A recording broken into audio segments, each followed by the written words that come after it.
इतिहास सिर्फ बीती हुई तारीखों का पुलिंदा नहीं है, बल्कि एक जबरदस्त रहस्य है। एकदम किसी मर्डर मिस्ट्री या डिटेक्टिव स्टोरी की तरह, जहां सुराग चारों तरफ बिखरे हैं। नमस्कार और प्राचीन भारत की खोज पर आधारित आज के इस विशेष विश्लेषण में स्वागत है। जरा सोचिए, हजारों साल पहले जो लोग इस धरती पर चले, जिनके पास कोई स्मार्टफोन या डिजिटल रिकॉर्ड नहीं था, उनके बारे में हम आखिर कैसे जानते हैं? सच कहूं तो इतिहासकार बिल्कुल किसी जासूस की तरह काम करते हैं। जमीन में दबे सुरागों को ढूंढना, अजीबोगरीब लिपियों को डिकोड करना और पुरानी सभ्यताओं की परतें खोलना, यही सब तो है। तो चलिए बिना किसी देरी के इस रोमांचक जासूसी प्रक्रिया में गोता लगाते हैं और देखते हैं कि हमारे अतीत की कहानी कैसे बुनी गई। आज के इस विश्लेषण की हमारी रूपरेखा कुछ इस तरह रहेगी। सबसे पहले इतिहास कहाँ से शुरू हुआ, फिर भूमि के नामों की खोज, उसके बाद अतीत के सुराग, इतिहास के जासूस और अंत में समय और लिपियों को समझना। चलिए शुरू करते हैं। तो पहला पड़ाव, इतिहास कहाँ से शुरू हुआ। चलिए इसमें गहराई से उतरते हैं। भूगोल यानी जमीन की बनावट इतिहास की पूरी दिशा तय करती है। इस प्राकृतिक नक्शे पर जरा नजर डालिए। उत्तर पश्चिम में उन सुलेमान और किरथर पहाड़ियों को देख रहे हैं। यही वो जगह है जहां आज से लगभग 8000 साल पहले इंसानों ने सबसे पहले गेहूं और जौ जैसी फसलें उगाना शुरू किया था। गजब की बात है ना। यहीं से भेड़ बकरियों और गाय बैलों को पालतू बनाने का सिलसिला भी शुरू हुआ। और अगर थोड़ा मध्य भारत की विंध्य पहाड़ियों या उत्तर पूर्व की गारो पहाड़ियों की तरफ चलें तो यहाँ खेती ने और भी जोर पकड़ा। विंध्य के उत्तर में तो सबसे पहले चावल उगाया गया था। ये सब हमें साफ साफ बताता है कि शुरुआती जीवन हमेशा पानी के पास और सुरक्षित भौगोलिक जगहों पर ही क्यों पनपा। अब देखते हैं कि ये सब आगे कैसे बढ़ा। 8000 साल पहले जब खेती शुरू हुई तो वो छोटे छोटे गांव तक ही सीमित थी। लेकिन फिर एक बहुत बड़ा टर्निंग पॉइंट आया। आज से करीब 4700 साल पहले सिंधु और उसकी सहायक नदियों के किनारे पहले शहर बसने लगे। मतलब गांव से सीधे शहरों तक की छलांग। फिर लगभग 2500 साल पहले गंगा नदी के किनारे विशाल शहरों और साम्राज्यों का उदय हुआ, जैसे कि मगध का महाशक्तिशाली साम्राज्य। ये महज कुछ साल बीतने की बात नहीं थी, बल्कि ये हमारे मानव समाज के धीरे धीरे एक जटिल दुनिया में बदलने की कहानी थी। चलिए आगे बढ़ते हैं हमारे दूसरे विषय पर, भूमि के नामों की खोज। भूगोल तो समझ आ गया, लेकिन क्या कभी ये ख्याल आया कि जमीन को इसके मशहूर नाम आखिर मिले कैसे? दरअसल हर नाम के पीछे एक पूरी कहानी होती है। हमारे देश के लिए मुख्य रूप से 2 नाम इस्तेमाल होते हैं, इंडिया और भारत। अब इंडिया शब्द आया है इंडस से, जिसे संस्कृत में हम सिंधु कहते हैं। करीब 2500 साल पहले जब ईरानी और यूनानी लोग उत्तर पश्चिम से आए तो वे इस नदी से वाकिफ थे। उन्होंने इसे हिंदोज या इंदोज कहा और नदी के पूर्व वाली जमीन बन गई इंडिया। वहीं दूसरी तरफ भारत नाम का इस्तेमाल उत्तर पश्चिम में रहने वाले लोगों के एक खास समूह के लिए होता था। इसका जिक्र तो 3500 साल पुराने ऋग्वेद में भी मिलता है। और फिर धीरे धीरे ये नाम पूरे देश की पहचान बन गया। है ना कमाल की बात कि विदेशी यात्रियों और हमारे अपने प्राचीन ग्रंथों ने मिलकर हमारी पहचान को कैसे गढ़ा। अब आते हैं हमारे तीसरे हिस्से पर, अतीत के सुराग। देखिए, इतिहासकार कभी हवा में तीर नहीं चलाते, उन्हें चाहिए होते हैं पक्के सबूत। और हमारे पास अतीत को जानने के 2 सबसे बड़े लिखित स्रोत हैं, पांडुलिपियां यानी मैन्यूस्क्रिप्ट्स और अभिलेख यानी इंस्क्रिप्शंस। पांडुलिपियां हाथ से लिखी जाती थीं, लेकिन ये बहुत नाजुक होती थीं क्योंकि इन्हें ताड़ के पत्तों या हिमालय में मिलने वाले भूर्ज पेड़ की छाल पर लिखा जाता था। दूसरी ओर अभिलेख एकदम रफ एंड टफ होते थे। इन्हें पत्थर या धातु जैसी सख्त सतहों पर हमेशा के लिए उकेर दिया जाता था।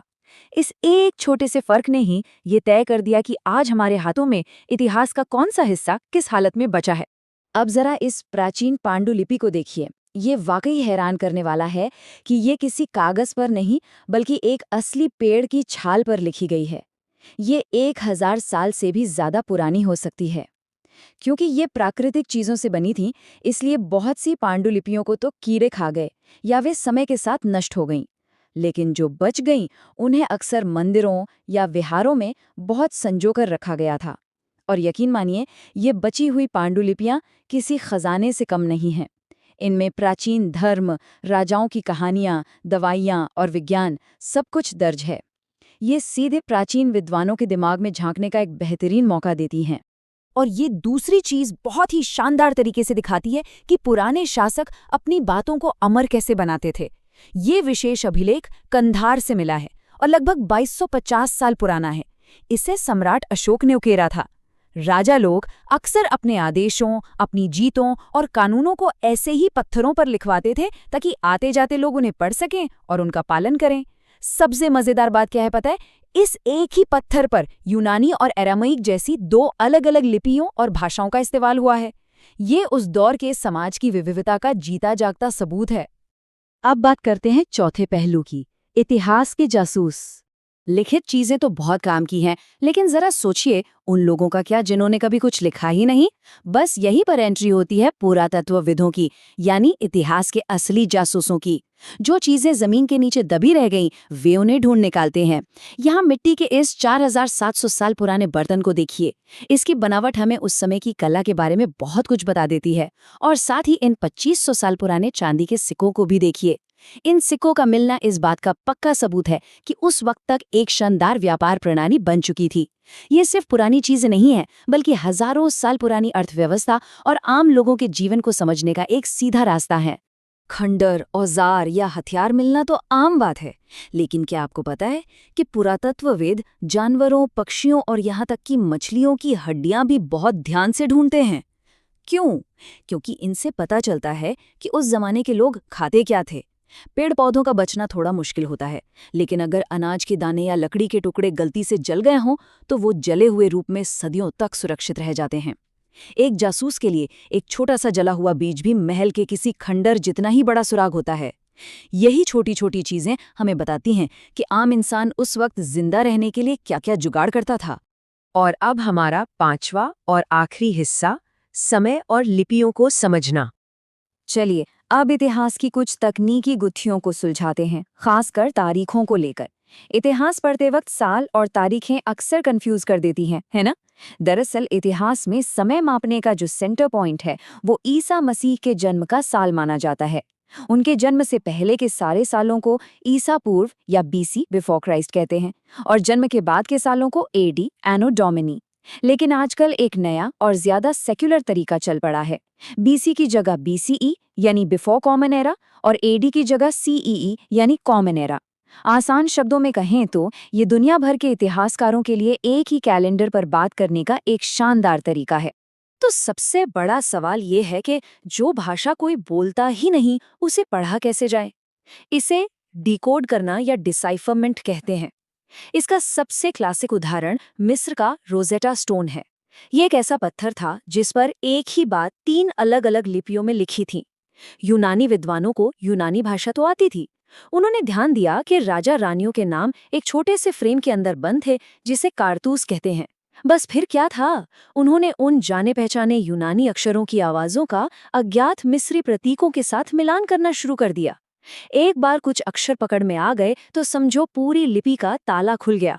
यहाँ हम खुद देख सकते हैं कि ये जादू कैसे काम करता है। प्राचीन मिस्र की इस चित्र लिपि को देखिए। यहाँ हर अक्षर किसी न किसी जानवर या चीज से जुड़ा है। मिसाल के तौर पर विद्वानों ने देखा कि यूनानी भाषा में जहाँ एल की आवाज आ रही थी, वहाँ मिस्री लिपि में एक शेर यानी लायन की तस्वीर बनी थी, और जहाँ ए की आवाज थी वहाँ एक पक्षी बना था, बिल्कुल किसी पजल की तरह। इसी जबरदस्त लॉजिक और तुलना के जरिए भाषाविदों ने मृत भाषाओं में दोबारा जान फूंक दी और हमारे लिए इतिहास के बंद दरवाजे खोल दिए। इस ऐतिहासिक जासूसी कहानी के अंत में एक बहुत ही गहरा सवाल सामने आता है। इतिहास की किताबों का नाम अक्सर हमारे अतीत होता है, बहुवचन में। ऐसा इसलिए क्योंकि राजाओं और रानियों की जिंदगी आम किसानों या चरवाहों से बिल्कुल अलग थी। राजाओं ने तो अपनी जीतों के किस्से बड़े बड़े पत्थरों पर लिखवा दिए, इसलिए हम उनके बारे में इतना कुछ जानते हैं। लेकिन क्या उन आम शिकारियों, मछुआरों, किसानों या कारीगरों ने अपनी डायरी लिखी? जी नहीं। पुरातत्व ने हमें उनके बारे में कुछ सुराग जरूर दिए हैं, लेकिन आज भी उनकी कहानियों का एक बहुत बड़ा हिस्सा समय की धूल में कहीं खोया हुआ है। जरा सोचिए, ऐसी कितनी ही कहानियां होंगी जो कभी किसी ने सुनी ही नहीं। क्या हम कभी उन्हें पूरी तरह जान पाएंगे? ये एक ऐसा रहस्य है जो शायद हमेशा बना रहेगा। और इसी विचार के साथ हम आज के इस ऐतिहासिक विश्लेषण को यहीं विराम देते हैं। इस सफर में साथ जुड़ने के लिए बहुत बहुत धन्यवाद।